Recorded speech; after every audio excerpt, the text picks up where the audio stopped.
Grail, not the obvious MacGuffin. Young Indy learned early, admiration safer than affection. Fedora passed down, young scars, fatherly disappointment. Grows up fast, runs faster. Chases history, not approval. Father appears, brilliant, distant, unfinished. Man spent a lifetime searching for God and forgot to raise his son. Between them, Nazis who grab, traps, punish impatience, and a relic works if you don't want it too badly. Because in Indiana Jones and the Last Crusade, miracle isn't eternal life. It's restraint, it's humility, it's choosing the person reaching for you, over the thing calling your name. This is an adventure about letting go, of power, of proof, of the idea that love has to be earned.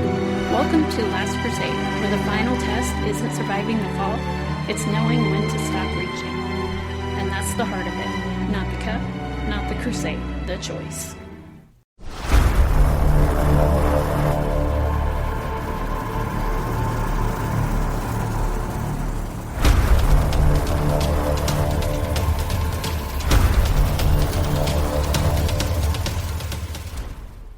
Hello and welcome to Ambling Through Cinema, the podcast dedicated to exploring the stories and film craft defining the creative giants of the silver screen. Today we're enjoying the heartwarming and catacomb-diving third entry of the Indiana Jones movies, with Steven Spielberg's Indiana Jones and the Last Crusade, released in 1989. I'm your host, Tyler Birch, and... This is Crystal. So with our discussions for Last Crusade, we're going to go ahead and kick it off with our first impressions. So I know that you actually have memories of seeing this movie, so why don't you go ahead and tell us about that? I know, finally. I remember clearly I saw this movie in the Cactus Theater in Hawthorne, Nevada, which is where I spent my teenage years. This theater is like a Quonset hut with a little addition. Pretty much the only thing to do in Hawthorne, so... Either that or work at the base. That too. Wasn't old enough to or do no, that. wasn't it just, drive down Main Street and then flip back around and drive back? Cruising, yes. American Graffiti style. Maybe that's where it came from, I don't know. But that's what you did. But I loved movies, so it was sad because they only did it Friday, Saturday, Sunday. They usually did have two movies, so I was excited to see Indiana Jones again because he's one of my favorite heroes. To see him in another movie. Loving Indiana Jones, and I was really big into medieval literature at the time. So seeing those two married together was thrilling. In fact, when I was a sophomore in high school, we had to do a presentation, and I chose the Holy Grail. So I took a glass. It was like... it looked like a goblet, I guess. It was real fancy looking with a stem, and I put a little cross necklace around it.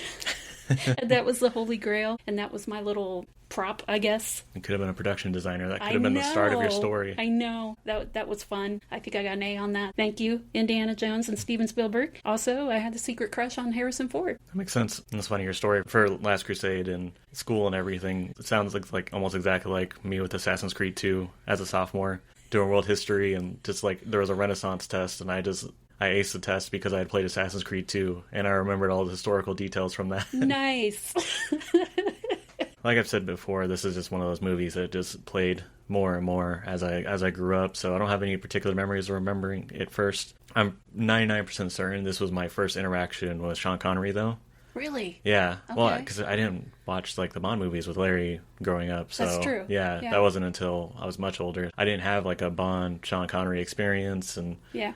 I don't remember this movie really sticking out to me growing up, but I think as I've gotten older, I've just appreciated it more, which I think is true for a lot of people because as you get older, you start to really enjoy the themes, and I don't know, the jokes they still feel fresh. Yeah, they do. We were watching it just last night for this, and I just smiled the whole time because it's just so much fun. And I always thought like Raiders was my favorite, and I still love Raiders, but having this experience so close together with them, or just getting to enjoy them and enjoying them with people, it just really made me realize that like I think Last Crusade is my favorite of the series. I love the Grail quest. I think that's so much fun. As soon as Sean Connery shows up and he starts interacting with Harrison Ford, it's just electric. It's 100% chemistry. I don't know. Even like using like characters like Marcus and Raiders, you're just kind of like, oh, okay, he's just a guy in the background.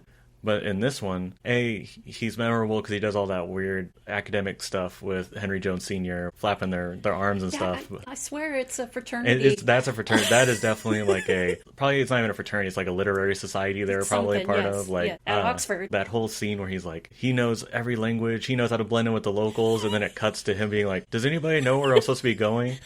Does anybody speak English? One of the best transitions ever. Like, credit to Michael Kahn for that. And it elevates a lot of the characters. Now that our first impressions are out of the way, let's go ahead and hand it off over to our cinematic helix, Mr. DNA, so he can go ahead and give you a little explanation of the story. Hi, I'm Mr. DNA, and today we're decoding Indiana Jones and the Last Crusade, the indie movie that finally asks, what if the real artifact is unresolved father issues? See, Raiders is about survival, Temple of Doom is about chaos, but Last Crusade? That one's about legacy. Steven Spielberg didn't just add Grail challenges and Nazis, he added a dad. A brilliant, distant, emotionally unavailable dad, played by Sean Connery, who treats academia like religion and his son like a footnote. The Grail isn't about immortality, it's about restraint, humility, choosing the cup that doesn't sparkle. So when Indy lets the Grail go, he's not failing the quest, he's finally passing the test. Science fact, sometimes a treasure is an eternal life. It's your father calling you, Indiana. Today we're walking through Indiana Jones and Last Crusade. The themes, the symbols, the music, the characters, and why this adventure still lands decades later. As always, we're going to start with our characters. First up, Indiana Jones. I don't know if you guys are familiar with him. In this movie, they do, in the first 15 minutes, essentially what the entirety of the movie Solo is, where they introduce Fedora, his fear of snakes, even his chin scar that Harrison Ford got from a car accident. What else did they introduce about this character? How can you forget the whip? The whip, you're right. Yeah, the whip. His lack of respect for authority. Oh, definitely. And just making stuff up as he goes along. Yeah, his improvisation, and also really establishing his relationship with his father in about 2 scenes. I think it's one of my favorite opening scenes. It's great. It's so much fun. Like we talked about with chemistry with Connery and Ford, there's a sense of chemistry between River Phoenix, who plays young Indiana Jones, with Harrison Ford as adult Indiana Jones. It's weird to say because they don't share scenes together, but you can feel one grows into the other. What do you think about him as young? Young Indy is River Phoenix. I loved River Phoenix and Stand By Me. He was a standout character for me in that movie. So to see him and Indiana Jones was just icing on the cake. I feel like he didn't try, you know how sometimes younger versions of characters try to mimic every little thing? It felt natural. That's true. River Phoenix, he did an awesome job. Interesting note, he's Joaquin Phoenix's brother. Yes. Yeah. Didn't know if you knew. So young Indy, I enjoyed it. I loved the transition. Yes, with the fedora. Yes. That was so good. I think I've really learned to enjoy the transitions in these movies after we started talking about like the Paramount logo always transitioning into, you know, a mountain gong, whatever. And yeah, I love that one. I think that's so well done to just cut. And there we go. Now we're back to the Indy, you know. So since we're talking about young Indy, let's talk about Fedora. Okay. Which is the name of the lead Tomb Raider that pulls one over on Indy and becomes his entire identity. Pretty much. Fedora. To me, he was almost a mentor. Would you agree? He kind of taught Indy his philosophy of life, I guess. You lost today, kid.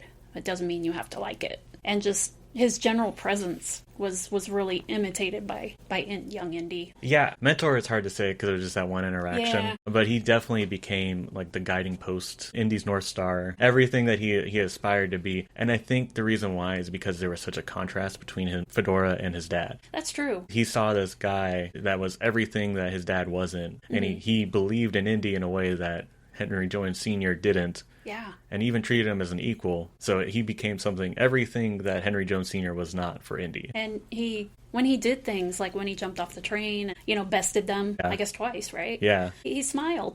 He's like, yeah. He's like, this kid, man. Yeah. This scamp. But he respected him. Yeah. He respected the game, I guess. I don't know. Yeah. He saw his skill. Yeah, I really enjoyed Fedora. You made quite an impact. Unfortunately, not played by Vic Armstrong, like we were hoping. Even stands out to me that in the corrupt system that was around in Utah in 1917 or whatever. What was that about? All right, Sheriff, there was about 5 or 6 of them. Yeah, give me that. Yeah, he's got 5 or 6 witnesses. Yeah. You doing this to a kid? How dare you? I know. That's so rude. And Henry didn't say a darn thing. Just want to throw that out there. No. I would be concerned if someone, the sheriff came into my house and taken stuff from my kid. What are you doing? Yeah, he had to read his diary. No, he was drawing the little, the stained glass looking... Yeah. With pen and ink, that's very impressive, but that's beside the point. I mean, he did probably a mean calligraphy back in the day. Oh, absolutely. Yeah. So that was young Indy. So then we have the older Indy. Not much really new about him. He seems to have evolved a little more since Raiders. He seems like he's having a harder time handling everything. I mean, he's getting older. Yeah, the scene where he's in the university, it feels like maybe the double life is starting to catch up to him. And so maybe that's like an implication of he's going to have to make a decision soon whether or not it's time to hang up the fedora, fully embrace being a professor in this new phase of his life, or maybe it's just stop pretending like he wants to teach. But I like that analysis, whether he should hang up the fedora or keep the bow tie on. Yeah. Didn't he wear a bow tie to teach? Or when he was doing his Henry Jones Jr. His father wears a bow tie. His father, the academic, wears a bow tie, and he wears a bow tie when he's teaching. As Professor Henry Jones Jr. This actually might be more of an analogy of his relationship with his father. On the other side of that coin, Henry Jones Sr. Yes. The distant father to Indy's lost boy established him right from the get-go. His obsession with the Grail is the only thing that matters to him. He has no time for his son. He makes his son speak, count to 20 in Greek before speaking to him. We talked about how there's not like a difference between Indy movie to movie. His demeanor when he interacts with Henry Jones Sr. is different because he stands at attention. He always calls him sir. Yeah. I didn't clock when he first said dad, so I don't know if it's something that took time, but like whenever his father did address him, he would call him sir. Tell us about when they first interact in the castle, when Indy comes through the window. Yeah, so he busts in, like Indy style. Henry hits him over the head with a vase because he thought he was a bad guy. Even though they don't use windows. No, but that's okay. His academia kind of failed him there. He was more concerned about the vase being broken because it might have been an antiquity. Thank God. And Indy's like, oh, what? He cares? Yeah. He says, the vase is a fake. Look at the cross right here. Well, the first thing I think he says was Junior. Even though he's like dazed because he got hit on the head. He's like, yes, sir? Yeah.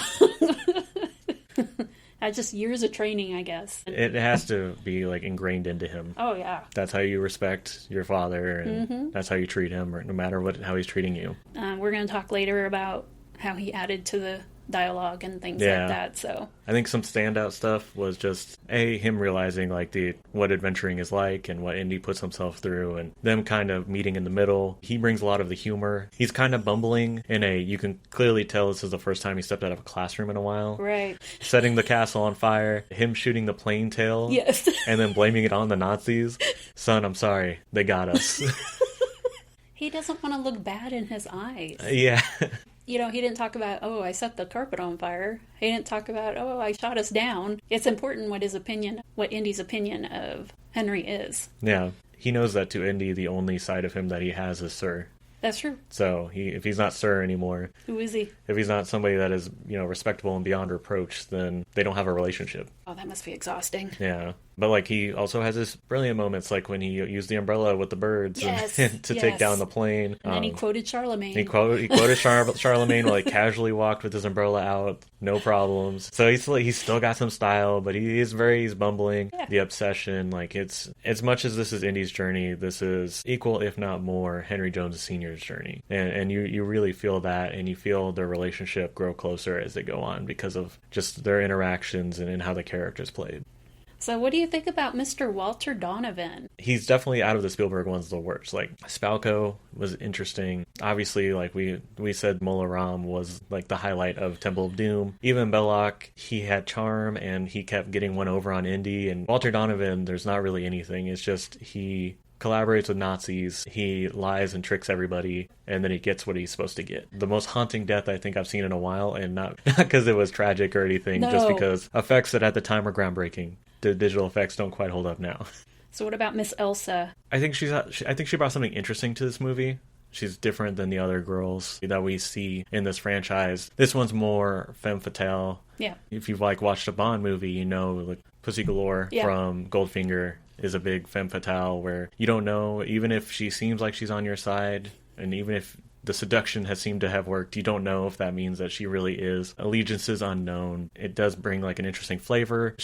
After she's revealed to be the Nazi, she gets kind of gets wishy-washy. She does. Like that scene in Berlin. Yeah. I'm not that impressed with it because I'm just I think the whole thing is supposed to be like, and a lot of times like these collaborators like Donovan and Elsa and Belloc, we don't promote the cause, we promote the opportunity for us to be able to achieve finding the Ark of the Covenant or finding the Holy Grail. I think it's easier to divorce like Belloc and Donovan from that, because other than having like the Nazis around them, they're not involved with the cause. But her being in Berlin during a book burning with Hitler and then saying, well, I'm just doing this because I want to get the Grail, not in like a, oh, well, what's her allegiances kind of way, and more like a, you say that, but I mean, you're literally in ground zero. I don't know. I think at that part, I think you take that out, she's a lot stronger character. I like her ending, like her obsession with the Grail being what killed her. I like that a lot. Oh, yeah. Even though I still think it's weird that like right after that, Indy's like, well, I should also try to get it. I know. That always felt weird. There was a weird incongruency. That's not him. Yeah. Especially once he was telling her, no, you let it go. And then he's immediately like, although I'll get it. maybe I'm different. Maybe I'm built different. Exactly. But I know you probably have different thoughts on this character. You know, I'm not a huge fan of love in my adventure stories. I don't care that they slept together. It is funny that they both slept with her. Henry and Indy. Yes. That was fun. It felt forced again, like with Willie. I don't know if I'm just a huge Marion fan, because that did not feel forced to me. I shouldn't say that I'm down with love in adventurers, but you know, I hate when they just focus on it and it's like, no, we got other stuff we're doing here. She's the first one to die, though. Yes, yeah. She gets Superman 2'd, which if you don't know, if you watch Superman 2, at the end when they're all in the Fortress of Solitude, they all just fall into the fog in between the crystals, never to be seen again. And it's like, okay, did Superman just kill these people, or what just happened? Literally the same thing. Yeah. She just falls into the fog. I mean, she's dead. She is falling down a chasm, so that one's less ambiguous because the world doesn't work the same in this as it does with Superman. But I just, as soon as I saw her fall into the fog, I was just like, damn, she's got Superman 2'd. Jesus. Okay, let's be honest. Her and the Grail Knight, they're just hanging out in the bottom of the chasm. yeah, they're just hanging. He doesn't understand why his lighting is different than the rest of the rooms. Yeah. He's upset about it. You know, the Grail Knight. We love him. Do you think that there was only one cup and then he got really into like making cups, and now that's why the whole altar is just filled with them? It's just, when Elsa chose his, he was like, wow, thank you. Can I sign that for you? It's like, I put a lot of work into that one. Thank you so much. You know how hard it is to find jewels in a cave? But I did it, and you acknowledged it, and I appreciate it. You're still going to die. But like, to me, you're my hero. Just know that. It means nothing in the real world, but just like, to me, you rock. Okay, so he had nothing to do in the cave for 500 years, so yeah, I could subscribe to that theory. He just kind of, because he wasn't always that old. Yeah. So he probably went, did the Minecraft thing, just... Yeah, that's probably... They do the little... Yeah, if you look behind the altar, there's just like one little tiny block that's missing, and it turns out it leads downstairs into like a mine. All right, we need a new movie. Yeah. The Adventures of the Grail Knight. Adventures of the Grail Knight. He took up glass blowing and metallurgy, is that what it's metallurgy, called? Yeah. And mining. He's just like, you just do it in like Minecraft style. Definitely. Yeah. That's how you marry the two. Exactly. Yeah, I like that. That was a good segue to the Grail. I consider the Grail a character because they are so focused on it. We need to have it. We need to get it. I would say the idea of the Grail. It's just, they all become so obsessed. Almost like the ring from Lord of the Rings and the Horcruxes from Harry Potter. Yeah. Even the Ark of the Covenant. The Ark, yeah. Honestly, until we started doing these deep dives into Spielberg movies, I never saw the father-son thing, and it was always about the Grail for me. Yeah. But now I see it differently. Like, the Grail is just the seasoning of the movie for me. Like, I'm like, oh, okay, cool, they're doing something. Yeah. Oh, it led to this funny scene, and like, oh, that's good. Everything, like, my entire attention is just on Indy and Henry Jones Sr. Yeah, exactly. I've definitely been enjoying this journey because it definitely opens our minds to other possibilities. Yeah. Which makes watching movies even more fun. Let's not forget about Kazim. Yeah, so the Brotherhood of the Cruciform Sword. Not really sure. Like, they didn't explain them at all, if I'm going to be honest with you. It's probably the weakest part of this movie. Yeah, I feel like they could have had more because they were like everywhere. They remind me of and maybe this inspired like in The Mummy with the Magi that were protecting Hamunaptra. That's what this reminded me of. Like this brotherhood that's in the shadows that's protecting something that like is not ever meant to be touched by mortal men kind of thing. And that's the vibe that I got. I think the reason why this execution doesn't work as much is because they have no impact on the story in the end. No, not really. They get get massacred on the way to the Canyon of the Crescent Moon. Kazim dies without really, I mean, he said something profound at the end, but like that's the extent of his character. He gets to be a part of some cool scenes, like the propeller interrogation with the boat, and they have a cool symbol, but like other than that, like you could take them out and just replace it with random henchmen, and it would be practically the same effect. We'll talk more about the Brotherhood, but it's just, I wish there had been more of him. I thought he was a good character. Yeah.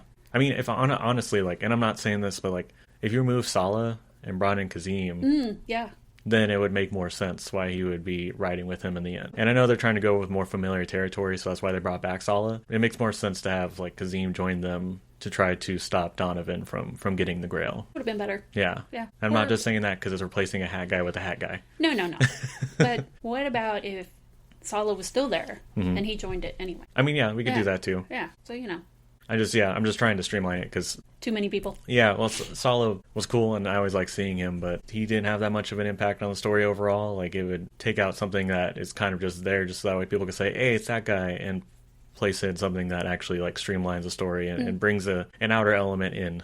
Okay, well, ponder this. Sallah represents family. If he'd done more in the story, he could have been not the buffer, but the glue to bring Henry and Indy together. Throw in one campsite chat about family with Sallah, and it makes sense and it works. All right. Yeah, that's all you got to do is just have him talk to Henry Jones Sr. once about his family, and then that can lead to the reconciliation. I think you could just add that one simple scene, and Salah's entire existence in this movie would be 100% more justified. Well, he did take care of Henry when he was shot.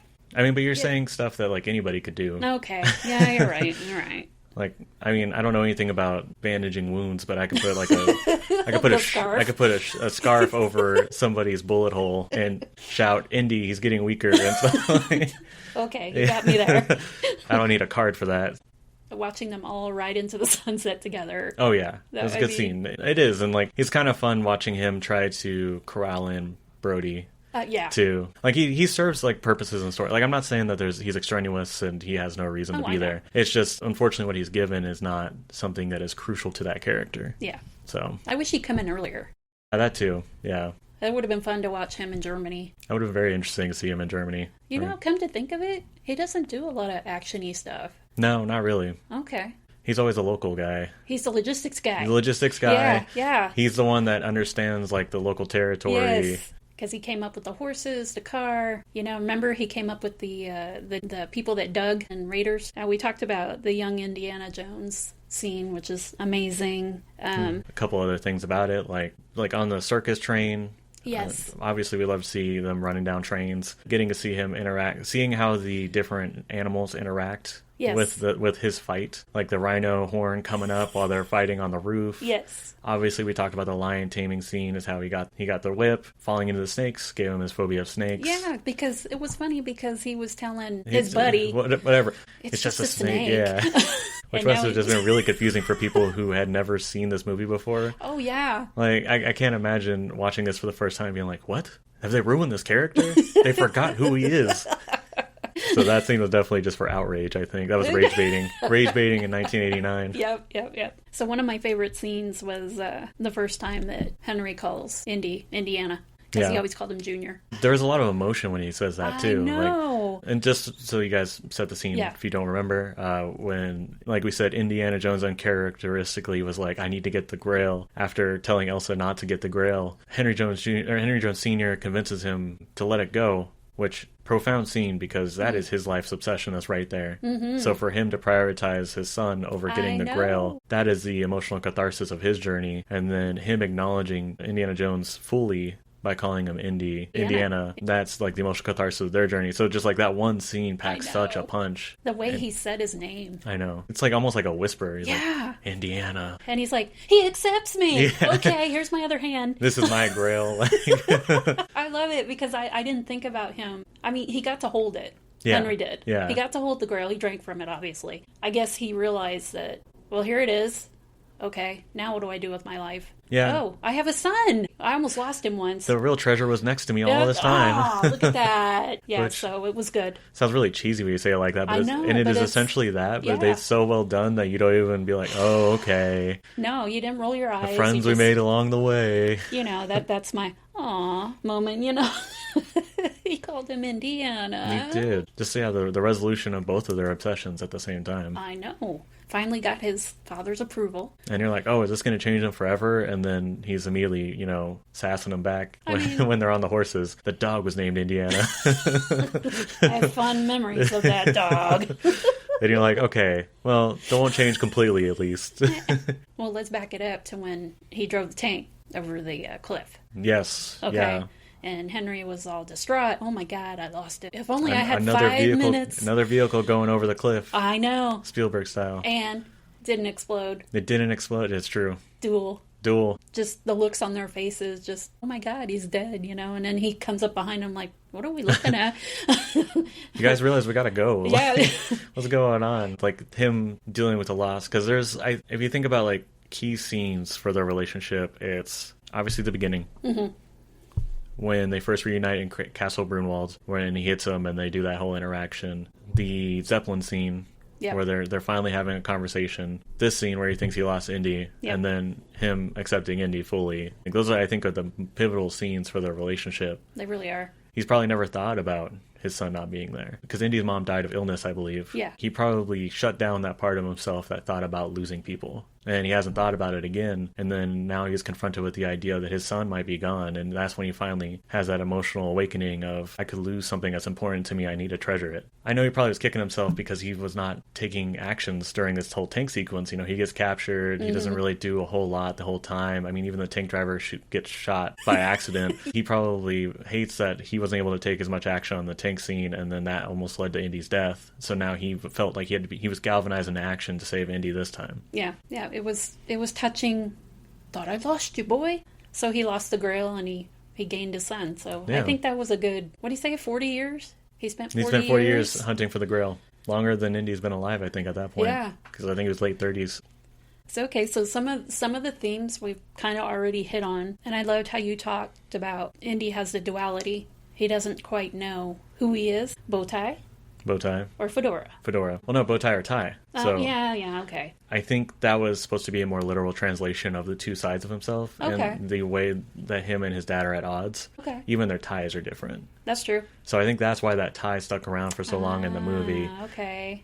And why it was uncharacteristically there was because they were trying to show how different they are. The academic that is Henry Jones Sr. and the more working man version of Indiana Jones. Yeah. Just by ties. That's my interpretation, is it just to try to show more of the contrast between the two. Okay, let me add to it. You wear a tie because your father's around. Because remember, usually he's like all bare-chested and, Which he is later on in the adventure when they start getting closer, so maybe, yeah. Yeah. That makes sense. I mean, it falls in line with the Sir thing. There's a certain expectation of presentation that you have to follow, and that is to be wearing a tie. It's kind of like the Brooklyn Nine-Nine pilot episode, where Holt says you have to wear a tie.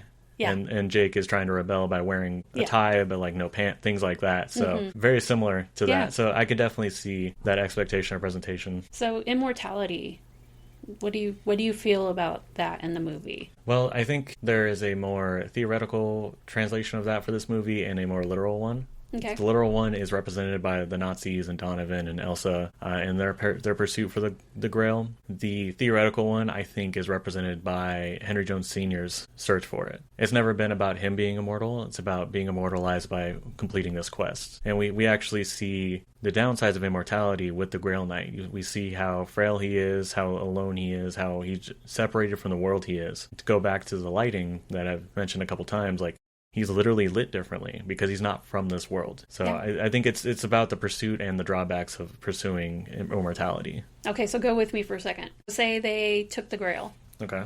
And they were able to survive the big earthquake and whatnot. Would they put it in a museum? Would they put it out with the Ark? What would they do with it? Might just be in a cabinet somewhere. But I mean, people would hear of it and it would just become this thing that everybody had to have. It depends, like, does any water work? What is the actual ritual here? Okay. I think they would all make a mutual decision to bury it. Yeah, probably. Even if they took it with them. I think they would bury it in the desert. They'd realize, look what it's already done to all the people that got involved in the quest. We can't reintroduce this into the world. Yeah, what does the Grail Knight say? That humanity can't handle it, or, it's like a warning? Yeah.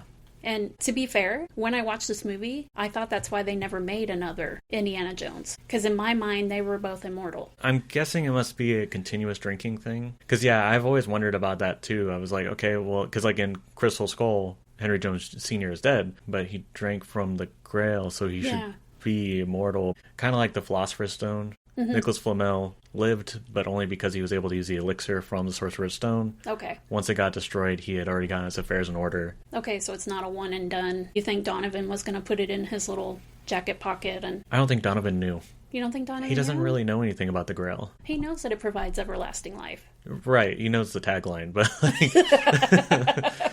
He didn't read the book, but though? Like, yeah, he relied on other people. He thought he was the one on top, but the only reason why he got there was because of Elsa and Indy. He didn't know anything about it other than the fact that this is something I want, I'm going to get it. Like the, what is it, Veruca Salt, and, well, Elsa knew enough to choose the wrong one. Yeah. Don't think she didn't do that on purpose. Oh, I know she did it on purpose.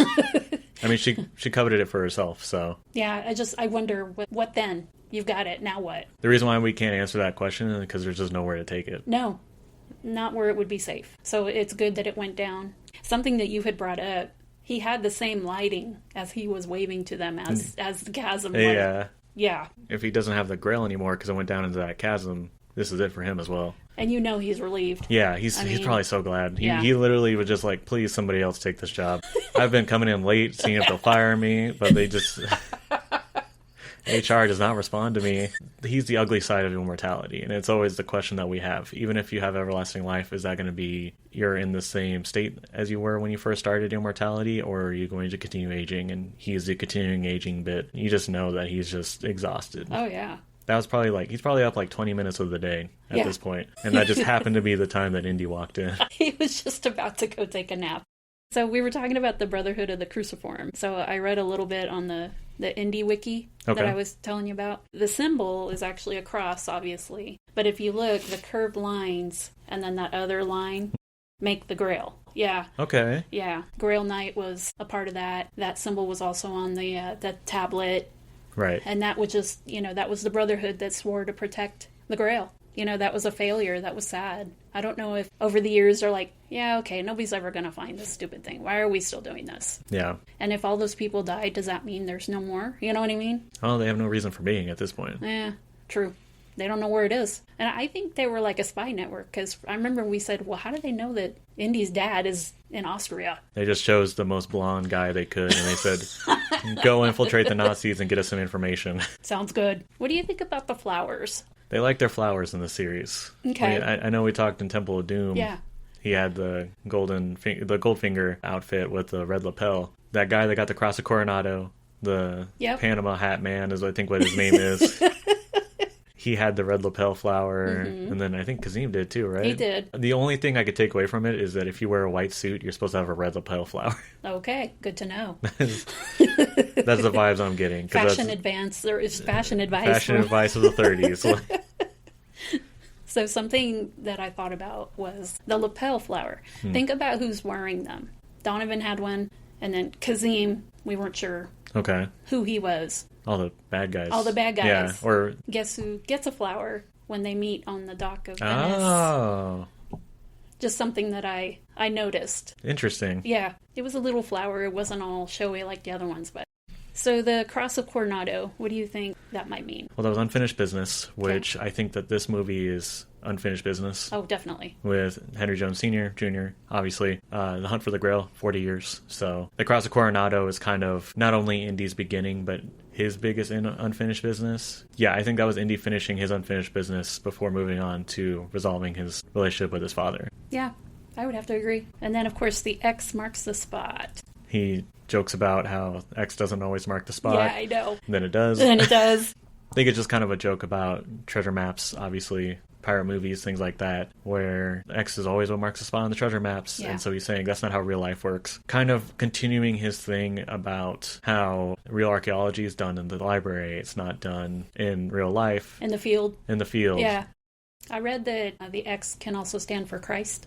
to point to the spirituality or the religion of, yeah. So that would make sense, Roman numerals, connection to Christ. I think that makes sense. Yeah. Or is teasing Indiana Jones 10? We don't know. Oh, please no. He's Actually, sorry, it's Indiana Jones X. He goes into space. That's the space one. Yeah. Oh, man. He's getting too old for this. But then he'll become Uber Indie. Uber Indie. With the nanobots. Oh, so. Wow. He'll be like Cyborg, like exactly, yeah. It's not the years, it's the mileage. Are you a brilliant scholar who accidentally raised the sun through silence? At EDDA, Emotionally Distant Dads Anonymous, we help fathers say brave things like, I was wrong, I care, and yes, I named you after the dog. EDDA, because it's never too late to show up before the credits roll. All right, now that we've covered stories, themes, characters, and more, we're going to go ahead and move from the screen to behind the scenes with The Shark Is Not Working, where we talk things about casting, script, other fun facts, just anything that happened behind the scenes for the movie. It was a treasure trove, let me tell you. All right, so first up, we're going to talk about casting. So we kind of talked about this before, so I'm not going to go over too much, but River Phoenix was suggested for the role of young Indy by Harrison Ford, because they had worked together on Mosquito Coast in 1986. Movie I have not seen, but apparently Harrison Ford says is one of his favorites he's done. I haven't seen it either. Yeah, but I think they played father and son in that. Well, establishing that relationship, I think, in that movie. Oh, yeah. And obviously must have some sort of personal relationship outside the movie to be a couple years later, yeah, this kid should be young me. Decision that could not have been easy to make. Oh, right. So, who do you choose to be your mini-me? I don't know. Oh, I appreciate, too, that River Phoenix, you look at him and you're like, maybe it could be Indy. I feel like now they're just looking for people who look like young versions of those actors. That doesn't always translate into acting ability. The only thing I did not care for was the hair. Yeah, the hair was a little swoopy. Yeah, it didn't seem right for the time, and I don't know if that was rebellion. I don't think Henry would have put up with that. But I don't know if you could have that hair in the Boy Scouts. Yeah, I don't know. I think they were a strict organization back then. Yeah, that baffles me. But as we've said before, Harrison Ford and Sean Connery, they actually had an age difference of 12 years, even though they played father and son. I think I read that Sean Connery is like, he's from a different era. You know, the way he speaks, the way he carries himself. And then, of course, Harrison Ford, he's from more future, you know what I mean? Yeah, so Sean different Connery, versions of Hollywood, I think, yeah. Yes, so Sean Connery, you believe that he was his father. The way he carries himself, yeah. Yeah, how he quoted Charlemagne. And so classical is what you're... Classical, yeah. That's what you're looking for. And then so Indy would be just... modern for that time. Modern. Yeah. Okay. I think it works perfectly. I've seen other duos that I'm like, no. I mean, and he's got the look because he finally gave up on wearing the toupee that he wore in like Bond and stuff, and so he had the bald head and he had the white hair, so he just felt like it. And like that bumbling and the way he's more academic, that definitely led credence to the idea of this guy's old school. Yeah, old school. That's a good way to put it. Speaking of Sean Connery, so Spielberg wanted him as Henry Jones Sr., obviously because he was James Bond. Well, yeah. I mean, the whole reason why Indy exists is because Spielberg couldn't direct a James Bond film. We've talked a lot about how Temple of Doom has a lot of Bond references, and this one has a good amount as well. So you can just tell he loves those movies, and he loved Sean Connery as Bond because that was the era he was growing up in. One of the fun things about them bringing on Sean Connery is that he helped with the script a lot. He molded that character of Henry Jones Sr. into what we see on the screen. It sounds like before it was pretty two-dimensional, obvious, like stereotypical distant father, and he was able to mold it into emotionally distant, still has like that charisma and everything. So definite charisma. And he famously ad-libbed the line, she talks in her sleep. She talks in her sleep. Yes. And I think everybody laughs at that scene every time it comes up. Yes. And they kept it. They did, so that was funny. That's how good it was. And because I love that. And he didn't ad-lib it, but when she's whispering to Indy about how wonderful it was to be with him, and he's like, oh, well, thank you. Yeah, I know. It was funny. Well, she meant to do that. She was teasing him. And of course. Trying to get a little bit of petty revenge. Yeah, petty for sure. So I think it's Sir Laurence Olivier.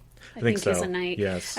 Was considered for the role of the Grail Knight, but sadly he passed away before production. I don't think I've ever seen anything that he's been in. I was trying to remember if he was in Lawrence of Arabia. Was that him? No, I don't think so. Okay. No, because that was Spielberg's not first movie, but That was one of his favorite movies. Pierrot O'Toole. Okay, then. Yeah. Okay. And David Lean did that one, and we talked about him last time. So, Yeah. yeah. Okay. My mind connected it because it was Lawrence and Lawrence. Yeah, so. yeah. Next is, and I'm gonna butcher this, and I apologize, Vork Malikian, who played Kazim of the Order of the Cruciform Sword, or Brotherhood of the Cruciform Sword. He had actually auditioned for Sala in Raiders of the Lost Ark, but he wasn't selected. But Spielberg really liked a lot of his, I think he did a lot of TV work in between, so he casted him in a role for this film. Well, there you go. That's nice. Spielberg likes to do that. Yeah, he remembers. Yeah. Because you're not going to fit every role, No. but there might be something that comes up that's more in your wheelhouse. He probably has a little notebook. Because wasn't the guy that did Keys, didn't he audition for Indy? Maybe. I think he did. I'm pretty sure he did. So Gregory Peck was considered for the role of Henry Jones Sr. Obviously, Spielberg wanted Sean Connery. I don't think he was that thrilled with the role, Sean Connery, at first. Mm-hmm. But I think he came around to it. Well, I mean, this movie went through so much rewrites. Oh, so. Yeah. We were like, okay, who really wrote this movie? But it was a collaborative effort. So Alison Doody was Jenny Flex in A View to a Kill. Yep, bona fide Bond girl. Yeah. I don't really remember her in that movie, but I also don't remember that movie a lot. Julian Glover, which plays Walter Donovan, he's been a lot of our favorite fandoms. So he was Admiral Veers in Star Wars. Empire Strikes Back, baby. Yep. He was the one that was in the AT-AT. Was he the one? He was the one that was, he was the commander of the AT-ATs. Okay. He was also a Bond villain. Help me with the name. Christados. Okay. In For Your Eyes Only. Do you remember him in that? Yeah, he's Okay. the main Bond villain in that one. And he also appeared in the Game of Thrones, one of our favorite series, as Grand Maester Pycelle. Which I didn't realize. So, and he was also the voice of Aragog, the giant acromantula. Yes. Yeah, okay. Yeah. In Harry Potter. So that was, that was fun. That's the oddest one to me. Yeah. Because it just doesn't sound like him. I mean, I'm sure they auto-tuned it and stuff, but I was very surprised when I found out that information. Yeah. So one of our favorite actors, Pat Roach, he was the big guy in Raiders that they got. They got propellered. Yeah, the propeller by the airplane, that's right. That was fighting with Indy. Then he was one of the temple... He was a thuggy guard. Yeah, the thuggy guard. He was supposed to play a Gestapo officer on the Zeppelin, which he did, but it got cut. I was very sad because I enjoyed seeing Pat Roach. That's a shame. Yeah, he's been in the other two, so Yeah. if you already know you're doing the trilogy, you should have had him in the third one. I know. Why are you going to cut him? So then, as we said, there were many collaborators on the script. This movie was in development for 5 years. We talked about this in Temple of Doom. George Lucas was still really pushing the haunted house idea. Mm-hmm. So he wanted to do a haunted house in Scotland, and Spielberg just said, no, man, I did that. Yeah. And apparently a lot of that information, so he wrote a treatment for it, and then they said no. Then they pivoted to a movie called Indiana Jones and the Monkey King, which I think was going to go to finding the remains of Sun Wukong in Africa. Chris Columbus actually penned the script before they scrapped the idea, who did the first two Harry Potters and Home Alone and a lot of big movies. Mm-hmm. And that was going to change the haunted house into being the opening, with the Cross of Coronado. And then that actually pivoted over to Castle Brunhold. That's why Indy plays Scottish in there, which I think is also a tongue-in-cheek thing about the fact that Sean Connery's Scottish. That's true. I feel like that was a compromise so that Lucas could finally get the haunted house movie he always wanted. And it's a fun scene, too. It is. Menno Mejis wrote a version of the script for Spielberg after working on The Color Purple and doing some uncredited stuff for Empire of the Sun. So he received a story credit because this is the story they inevitably went with. Finally, Jeffrey Boehm wrote the script. He was the credited scriptwriter. And Tom Stoppard, under the pen name of Barry Watson, polished the script to give it better dialogue and remained uncredited. Yeah, I don't understand why he had a pen name, but more power to him. Who knows? Yeah. I don't know anything about Tom Stoppard, so I don't know if it was... Well, he did Empire of the Sun. No, I know, but outside of that. Outside of that, yeah. Who knows? But yeah, so the script went through a lot of changes throughout the entire 5 years that it took to get this movie made. I think that was for the better. Yeah, I think so. So next we'll talk about production. So first thing is the Nazi uniforms are actually genuine that you see in the movie. The production designer was trying to come up with designs for them, and then a cache of uniforms were uncovered somewhere, and so she got the rights to be able to use them. It probably made her life a lot easier than having to recreate them. Didn't we joke that they put him in a vault somewhere and they got him back out for Captain America? Yeah, if you look at the the way the motorcycle Nazis are dressed, if you put the little masks on them from Hydra, yes. it's just the Captain America, the first Avenger, same motorcycle outfit. So it might be, who knows, maybe that's where they got the inspiration for it. Okay, so the Zeppelin scene that we talked about before, where they have their heart-to-heart, apparently inside that scene it was so hot that they were not wearing pants while they were doing it, because they were trying to stay cool, so people didn't question why they were sweating in the Zeppelin in the movie. Not the wildest thing I've ever heard. I did see a rumor that Spielberg may have even gone pantless. Okay. Depending on which version of Spielberg we're talking about, I totally believe. Oh, yeah. So, the horses that were used in the ending were loaned by King Hussein of Jordan, which is actually where they filmed the temple thing in Petra. Yes, yeah. Which I heard became like a big tourist spot because of this movie. Yes. There's a couple behind the scenes for like the animals of this movie. So the seagull scene that we saw, with Henry Jones Sr. using his umbrella to make the seagulls attack the Nazi plane, striking one for the Allies. They had to use doves for that scene, because the seagulls just wouldn't budge when they tried to do it. I don't know if they just weren't getting the compensation they were deserved, or yeah, they're holding out. They for more. unionized maybe, so they had to go. They had to go get the scab doves to perform the scene. I also saw there were some pigeons in there too. Probably, yeah. I mean, come on, how different are doves and pigeons? Yeah, you know me and birds. So I was gonna say, this upset all the bird people. Yes. What do you mean? Doves are beautiful. Pigeons are rats. Speaking of rats. Yes. Unexpected segue. They also, during the catacomb scene, bred 2,000 disease-free rats for the catacombs. Apparently Harrison Ford had like a pet rat as a kid, so it was behind the scenes of him hanging out with the rats, and it was so funny. Apparently, like, they liked the rats. Like, they weren't afraid of them. And I know you're wondering, you're like, okay, well, what happened to these rats? They did not get set fire to. Feel assured. Yes. When they did the scene where the petroleum got lit up, they used mechanical rats for that one. Which they looked good. Yeah. I never would have thought they were mechanical. Definitely. No, this movie's really well done. I was watching this video, and this guy paused during the motorcycle chase scene that we talked about. When he puts the pole into the wheel and it flips? Yeah. If you pause it, you see it's a dummy. Really? But only if you, I never thought it was a dummy. No. And you don't notice it at all. Wow. But yeah, if you pause it, it's 100%. They did a really good job of masking the practical effects of this movie. Yeah. And lastly about the rats, Ben Burtt, sound designer, icon, who worked a lot with Star Wars and Indiana Jones and a whole ton of other ones. He used the clucking of chickens that he sped up to create the noises of the rats. So one of my favorite scenes was riding into the sunset, and it was actually real. It was one of the Utah sunsets, and they got it all in one take. That's beautiful. Because if you do it in different takes, you have to match the lighting and where everybody is, and yeah. We've seen the studio. We saw the one take episode. Yeah. I know that was John Ford, like a lot of John Ford influence on that ending scene. I didn't realize how much westerns influence this movie. I have no experience with westerns, so that's why I didn't notice the tank and the tank chase scene. That was like a stagecoach chase scene in a John Ford movie. So very interesting. And I know John Ford was a big influence on Spielberg. They called them spaghetti westerns. Yes, and that's what they grew up with. Yeah. So yeah. Because they filmed them in Italy. Yep. So the circus train was in Colorado. Okay. Not Utah. So they blended that seamlessly. Yeah. I had no idea it was a different place. The motorbike scene was added to amp up the action. They didn't think there was enough action in the movie, and so they did it near Skywalker Ranch. Okay. So post-production, I guess. Now we got to talk about your favorite part, which is the musical marvel. Yes. Yeah. Go ahead. Hit us with your Williams. All right. I love some John Williams. Apparently they played the Imperial March when Walter Donovan's wife entered the room from the dinner party.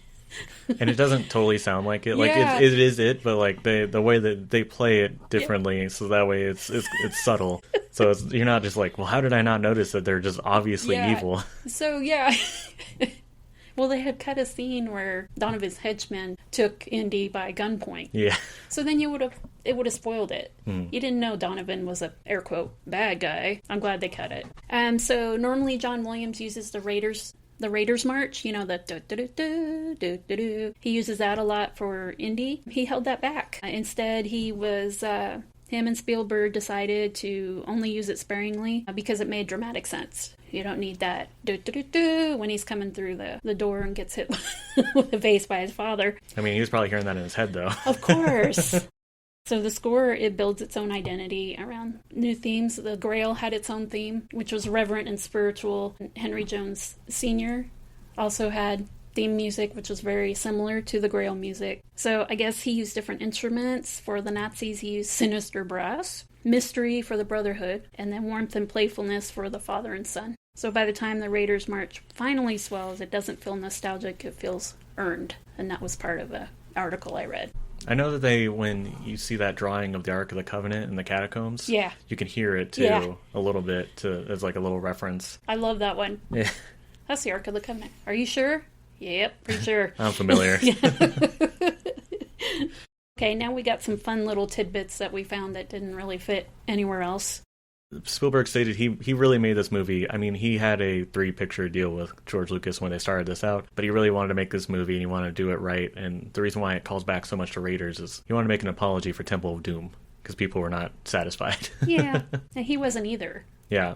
Another interesting thing was the Nazi extras, they crossed their fingers when they gave the Nazi salute in Berlin. I thought that was awesome. So to that end, they filmed that scene in L Street studio, so it wasn't actually Berlin. So they filmed it in a big soundstage. And somehow it got crashed by neo-Nazis. What in the world? Yeah, and so it kind of got crazy. I don't know how they found out. It was because they had heard about it, and they thought it was a real... Oh my god. Yeah. Do you think they crashed it and... I'm not making light of it. I know this is really scary, but do you think they crashed it and they saw Indy getting Hitler's autograph in the Grail diary and they're like, oh, can we get one too?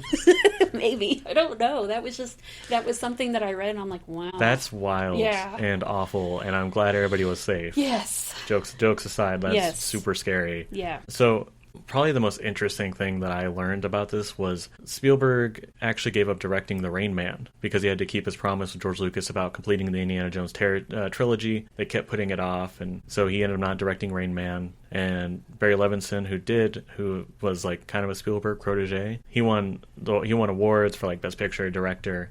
Spielberg, in the interview where he talks about it, he joked about how he was like, should I have just given up my friendship with George and just done this movie? But he also felt like at that point in his career, it would have been a detriment to have his name attached to it. That's what he started kind of realizing with Empire of the Sun not winning awards and Color Purple not winning, was maybe having the Spielberg name was taking away from the Academy voters. Maybe, yeah. So it might have been different. He might have done Rain Man and he could have been just as good, but because people saw it was a Spielberg flick, they said, we will give them the nom, but we won't give them the award. Well, didn't you say he was also going to be involved in Big? A lot of people say that he also turned down Big for this. The timeline that I'm seeing, it looks more like he turned down Big when he was doing Empire of the Sun, but it could be related to this. I don't know. Timelines are weird, especially because this movie took so long to come into fruition. That's why we're still talking about Poltergeist, even though Poltergeist was 7 years before this movie. From what I read, the reason why he turned down Big, which he did turn it down, his sister had written the screenplay, and he didn't want to overshadow her by being the director of the movie. And she ended up winning the Oscar for it, and I believe it's the only movie that she's written ever. But I think that was really noble of him to want her to have her moment in the sun. Absolutely.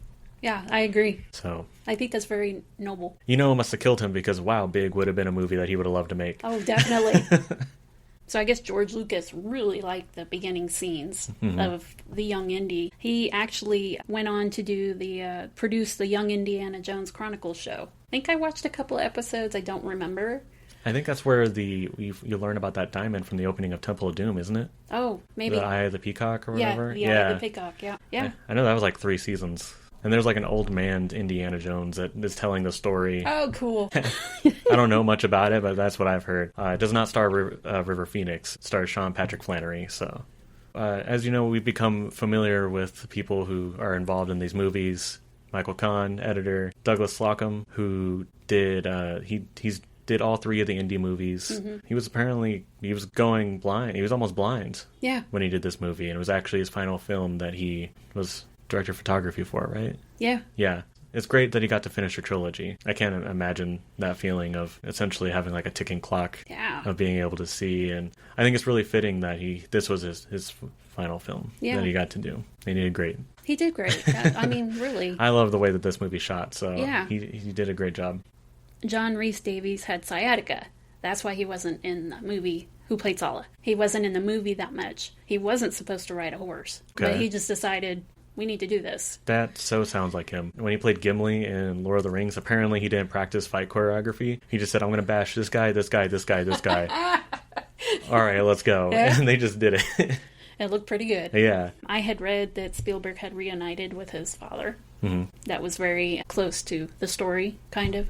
We're not going to say it sparked it, but... I mean, I think it did, because he's the one that brought the idea of the father and son relationship to the movie. And he married that idea of Holy Grail and father and son. Because George Lucas didn't want it at first, but he convinced him. Yeah. So I think 100% that's why. I like when life imitates art, or I'm sorry, art imitates life. Yeah, I mean, we know that Spielberg puts a lot of himself into these movies, so... Yeah, he does. A 11-year estrangement ending, and him finally coming to terms with his father, which we learn more about in The Fabelmans. We see a lot more of that. Like, he was close to his dad, and they get estranged, and everything with his mother, so that had to be on his mind. And he was just now becoming a father as well, so this was a big transitionary time for him. This is when he married Kate Capshaw and divorced Amy Irving was in this 5-year period. He had Max. So just a lot of stuff that went into this movie that Spielberg brought from what was just happening with him. Now is when we go from talking about stories that were on the screen to behind the scenes to the things that make them happen, which are the money and the milestones. So our box office numbers for this movie, I'll go ahead and tell you, unsurprisingly, #1 movie of the year. Not domestically, worldwide it was the most. Oh yeah, I can see that. Yeah, like I said, not surprising. Its budget was $48 million, and the box office for it was $474.2 million. So just shy of 10 times what the budget was. So big hit. Spielberg needed this big hit after the last couple, Color Purple, Empire of the Sun, maybe more fulfilling for the heart, but not so fulfilling for the paycheck, or for the wallets of WB. Spielberg wanted to just really do one for Paramount and help them out by giving them this Last Crusade. So yeah, so that is almost 10 times. That puts it just below the ratio for Temple of Doom. Temple of Doom was 11.89, but it did almost had like almost half the budget. So just to put that in perspective. But yeah, it is just below Jaws for highest grossing. So it goes E.T., Jaws, and then Last Crusade. For the awards, it was nominated for 3 awards, and it won 1. It was nominated for Best Sound, Best Original Score, like always, and then it actually won for Best Sound Editing, which was Ben Burtt, right? Ben Burtt? Yeah. Finally, after 2 movies that should have won awards didn't, this movie won a sound award. Yes. Ben Burtt. Yep, that's exciting. As far as the box office goes, domestically for May of 1989, this movie released. Unsurprisingly, #1 was Last Crusade. Underneath that was Field of Dreams, a movie I feel like probably should have seen. K9, which I think is that. John Belushi, he finds a German Shepherd. Oh, I thought this was the one about, like, the mountain. #4 is actually Pet Sematary. Why is that releasing in April? Anyway, other notable ones that at least I know the names of are Major League, Roadhouse, Rain Man was still around from December. Wow. They used to hold them longer. Yeah, true. So that is the numbers. So let's go ahead and move on to the reviews. So go ahead and hit us with your reviews, Mother. Okay, son. I usually stick to the same reviewers. So, Pauline Kael. At some point, Pauline Kael will stop reviewing, I'm assuming, and then we'll find something new. I know, but, I like to hear what she has to say. No, I mean, right now, she's the personal connection. She said, quote, "This mediocre movie seems destined to be a tidal wave of a hit. Spielberg, who was perhaps the greatest of all pure escapist movie directors, is being acclaimed for turning into a spiritual simp." Wow. There's nothing mixed about that. Yeah, no, she don't like it. She sounds like a critic of a Marvel movie today. Yeah, right? I don't know about spiritual simp. I mean, I don't that's know. just... Maybe because of all the religious undertones. I guess there's a lot of faith undertones, but... Yeah. I mean, that never, to me, felt like it was... Maybe because it wasn't heavy-handed about the religion aspect of it. Yeah. But it never influenced my viewing. Maybe she was an atheist. Who knows? I don't know. I mean, to each their own. Roger Ebert, he said, "There is just a shade of disappointment after seeing this movie. It has to be because we will never again have the shock of this material seeming new. Raiders of the Lost Ark, now more than ever, seems a turning point in the cinema of escapist entertainment, and there was really no way Spielberg could make it new all over again." I think overall positive. I think he also just understood that this franchise was it was time to put it to bed. That's what I'm feeling from it. I thought it was a fitting conclusion. I think so too. And I'm somebody that enjoys Kingdom of the Crystal Skull, but I understand that I don't think of it as in the same regard as I do these first 3. Not at all. And then our favorite rotten... I'm sorry. Go ahead. This Pauline Kael review is still bugging me. A lot of his movies have spiritualism in them. They do. That was like all of Close Encounters. Yes. She's like Elsa, I think. Wishy-washy. Yeah. I liked her in the beginning because she was like, she challenged him. This just seemed like a straight up dig. Like, I'm just against him now because he's successful. I don't know. So our Rotten Tomatoes, 84% on the tomato meter, 94% on the popcorn meter. I do remember reading something about Spielberg felt like this was a step back, a regression, because he's been trying to be more mature. This was fun. I could see why they said escapist, because that's what he was good at. In my opinion, it was a palate cleanser so that he could go on, always.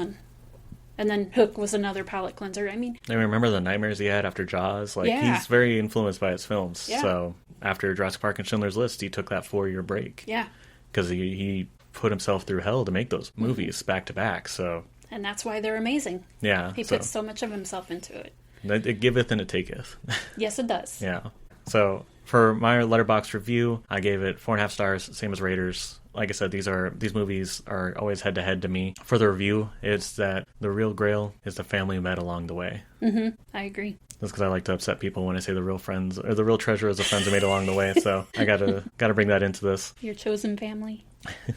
Please go ahead and follow me on Letterboxd. I log every movie that I watch and try to rank the ones that I watch that are from this year. So if you want to follow along on that journey with me, it's my Letterboxd is Birch94, BURCH. Not like the tree. Now we've done that, let's go ahead and talk about our ranking for these movies. Okay, so this is heartbreaking. After much consideration, E.T. is going to be second. Oh. I'm going to put Indiana Jones and the Last Crusade first. Wow, okay. Yeah. It was hard. Yeah. It was a toss-up.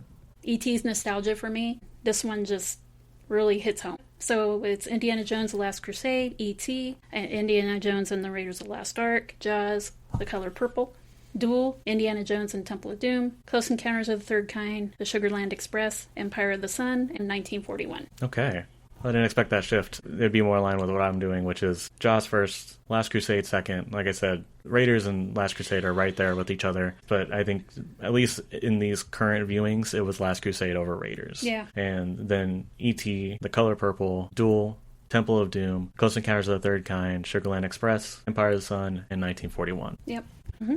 All right, so now that we've done our rankings, please don't forget to give us a 5-star review on your podcast player of choice. We do keep an eye on that, and we'll read them aloud on here on the air for you. If you are on YouTube, please make sure to give a like, comment, or subscribe. Like I said, please go out there, tell everybody about this podcast if you can. We love doing it. We would love for more people to listen to it, more people to give us feedback. We are constantly trying to improve ourselves. As you can tell, we're just now leaving. We're at the tail end of the 80s. Yep. And this show is unrecognizable compared to where it was in 1971. We're constantly trying to improve ourselves, and we love to just hear more from you guys. So please spread the word. It's the best way for us to get out there. So next week we'll be talking about Always, Spielberg's other 1989 film and last collaboration with Richard Dreyfuss. Other than it being, I think, about a ghost, I don't know anything about it. So we will see what that movie's about. But until then, I will leave you with my favorite Spielberg quote: "Through amazing stories and unforgettable characters, we are introduced to these incredible worlds we only dare imagine, and in the process, we discover ourselves." This is Tyler, signing off. And this is Crystal, and don't forget to notice the purple.